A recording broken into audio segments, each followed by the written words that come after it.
बिस्मिल्लाहिर्रहमानिर्रहीम। शुरू करता हूँ अल्लाह के पाक नाम से जो बड़ा मेहरबान नहायत रहम वाला है। देखती आंखों और सुनते कानों को अस्सलाम वालेकुम। बहनों, भाइयों, दोस्तों और बुजुर्गों, आज की हम ये वीडियो इस्लामी तारीख में इस्माइल इब्न जाफर अल मुबारक के अहम किरदार पर रोशनी डालती है, जिसमें इनकी अमामत और एक मुमताज जंगजू के ओहदा पर तवज्जो मरकूज की गई है।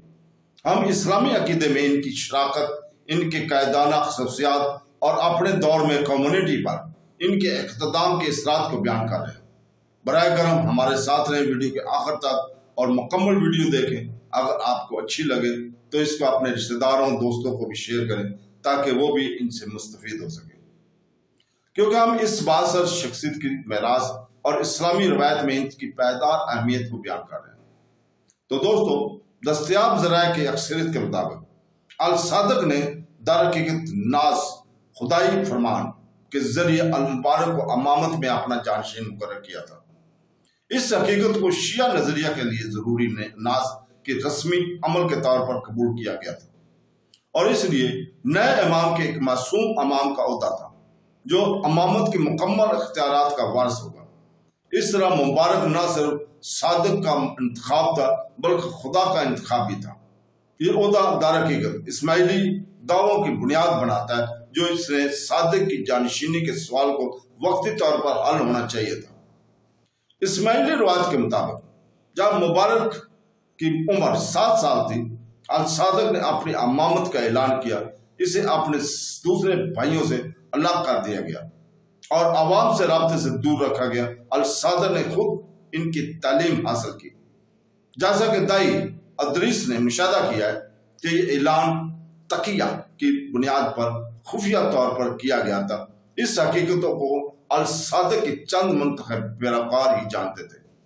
बज़ाहिर अगरचे अल सादक ने अल मुबारक की जगह किसी को मुकर्रर नहीं किया था और वो नजरियाती दलील जिससे उन्होंने ऐसा किया होगा आमतौर पर गालिब है। अगरचे बाद के 12वीं शियों ने अल मुबारक के छोटे सौतेले भाई मूसा बिन जाफर काजिम को के लिए इस तरह की नासाजी का दावा किया और इस सिलसिले में मुतअद्दिद हदीस पेश की। अल नजखती जिसे 12 मुसन्निफीन ने इस हकीकत को 100 साल बाद भी तस्लीम किया। तो दोस्तों, अल सादिक की वफात के बाद इनके बेटों के दरमियान एक बड़ी उलझन पैदा हो गई, क्योंकि इनके बच जाने वाले हर एक बेटे ने अमामत का दावा किया लेकिन काफी इसनाद पेश ना कर सके और इस तरह इनके पैरोकार 2 उम्मीदवारों के दरमियान से थोड़ी ही मुद्दत में पिघल गए। अल मुबारक और अल काज़म अल मुबारक अपने सौतेले भाई काज़म से तकरीबन 25 साल बड़े थे, जो एक बर्बर लौंडी के यहाँ पैदा हुए। मुख्तलिफ मौरखीन का कहना है कि तमाम अल सादक के बेटों ने इस ओहदे के लिए दावा किया। कलाम पेर में एक इस्लामी काम जो नासर खुसरो से गलत तौर पर मंसूब किया गया है, इस मुकाबले का एक बयान है जिसे दोबारा मक्का में हजर अस्वद तक ले जाया गया था, जैसा कि ज़ैनुल आबिदीन और मोहम्मद ने इब्ने की कहा था। अल खफिया इस बार फैजा अल मुबारक में हक में हुआ, जिसके बाद अल काज़म ने इनकी बैत की। नास अल सादक ने अल मुबारक को दिए गए रद्दो बदल के लिए मुख्तलिफ वजूहात बयान की जाती हैं। मुअर्रिखीन ज्यादातर सुन्नी और बहरबियों के जरिए अक्सर इस्तेमाल किया जाता है। यह है कि अल मुबारक शराब पी रहा था, जिसका इस्माइली जवाब दे सकते हैं कि इमाम मासूम होने के वजह से शराब पीने के बारे में ज़ारी हुक्म से परहेज करने के बारे में एक हकीकत को जानते होंगे। ज्यादा इम्कान है कि ये नोट करने का मुस्तहिक है कि अल मुबारक की शराब नोशी और इंतहा पसंदों के साथ इनकी मुबैना वाबस्तगी के बारे में बहुत से मुअर्रिखीन ने मजम्मत की है। मुफज्जल बिन उमर अल सराफी बयान करते हैं कि सादक ने अपने बेटे के तकवा की पेश नजर पहले ही मदीना में लोगों को खबरदार कर दिया था कि इस्माइल पर जुल्म न करो।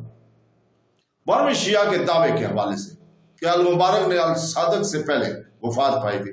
इस्माइलियों का ख्याल है कि अल सादक ने تقیہ کا مشاہدہ کیا اور اپنے حقیقی جانشین کو زمین کے اندر جانے کا موقع دیا، تاکہ ان کے دشمن عباسیوں نے مبارک کا تعاقب نہیں کیا اور ان کی امامت اور ان کی سرگرمیوں پر کوئی توجہ نہیں دی گئی۔ تو اس طرح کاظم، جسے عباسی خلیفہ ہارون نے زہر دیا تھا، در حقیقت المبارک کے لیے ایک پردہ حجاب تھا۔ سنی مورخ راشدین حمدانی نے لکھا ہے کہ کچھ اسماعیلیوں کا خیال ہے کہ کاظم نے اپنی جان اپنے بھائی المبارک حقیقی امام کی خاطر اپنی جان دے دی تھی۔ اسماعیلیوں نے مزید استدلال کیا کہ امام معصوم ہونے کی وجہ سے قضا میں غلطی نہیں کر سکتے تھے، اس لیے صادق کا پہلا ناس عہدہ صحیح تھا۔ اس طرح اس گروہ نے المبارک کو اپنا امام تسلیم کیا اور اسماعیلیہ یا اسماعیلیوں کے نام سے جانے جاتے ہیں۔ واضح طور پر المبارک کے اپنے والد کی پیروی میں سرگرم شیعوں سے رابطے تھے، جن میں المفضل ابن عمر الجوفی بھی شامل تھے۔ مورخ المقریزی کے مطابق المفضل صادق کو خدا سمجھتے تھے، اس لیے امام نے اس کی تردید کی اور سرعام اس پر لعنت بھیجی۔ المبارک جو مبینہ طور پر بعض مخالف عباسی سازشوں میں ملوث تھا، ہو سکتا ہے ابو الخطاب الصدی کے ساتھ بھی تعاون کیا ہو، جو اصل میں الصادق کے وقت میں ایک اور شیعہ کارکن تھا۔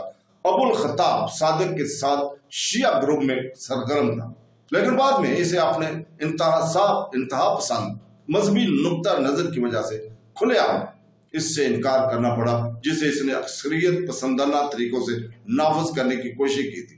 حالانکہ ابو الخطاب نے قیاس کے مطابق اسے برقرار رکھا تھا۔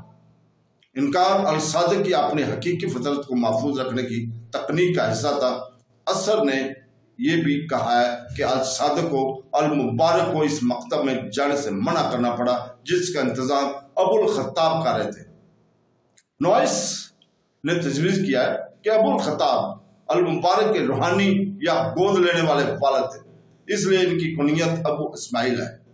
اس سلسلے میں اس نے عمومی مفروضہ وضع کیا، جس میں دعویٰ کیا گیا ہے کہ دوسری اسلامی صدی کے آغاز سے انت من اہل بیت آپ کے خاندان سے ہیں، کہ لفظ محمد نے سلمان فارسی کے حوالے سے استعمال کیا ہے، اور جیسا کہ حدیث میں بتایا گیا کہ انقلابی شیعوں کے درمیان روحانی اپنانے کی ایک رسم قدر حاصل کر لی گئی تھی، جن کے لیے حقیقی خاندانی تعلقات روحانی والدیت گود لینے یا شروع کرنے کے ذریعے قائم کیے گئے تھے۔ غیر واضح طور پر اس حقیقت کے باوجود کہ 12 کے ماخذ عام طور پر اسماعیلیوں کے مخالف ہیں، نوازیدہ اسماعیلیوں کی شناخت ابتدائی خطبیہ سے کرتے ہیں۔ بعد کے اسماعیلیوں نے ابو الخطاب کو بدعتی سمجھا اور خطابیہ کی تردید کی۔ تو دوستو، کل انشاءاللہ تعالیٰ اسی وقت ہم اسلامی جنگجو رہنما اسماعیل ابن جعفر المبارک کا نظریے کو بھی بیان کریں گے، اور کل تک کے لیے ہمیں اجازت۔ اللہ حافظ۔